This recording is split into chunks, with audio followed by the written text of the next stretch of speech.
राजश्री शाहू महाराज यांची 152वी जयंती शाहू महाराजांच्या जनक घराण्याचे वंशज समरजित सिंह घाटगे यांनी राधानगरी धरणावर साजरी केली आहे। गेल्या 7 वर्षांपासून समरजित सिंह घाटगे यांच्या वतीने 12 बलुतेदार आणि 18 आलुतेदार यांना घेऊन जयंती साजरी केली जाते।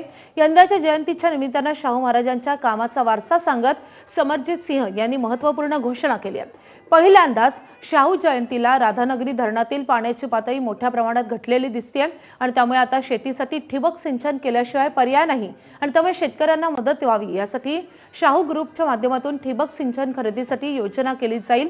त्याबरोबरच इतर बँकांना देखील यामध्ये सहभागी करून घेण्याबाबत चर्चा सुरू असल्याचं देखील समरजित सिंह घाटगे यांनी म्हटलंय। शाहू जयंतीच्या निमित्ताने राधानगरी धरणाच्या पायथ्याला शाहू महाराजांच्या मूर्तीवर जलाभिषेक करण्यात आला।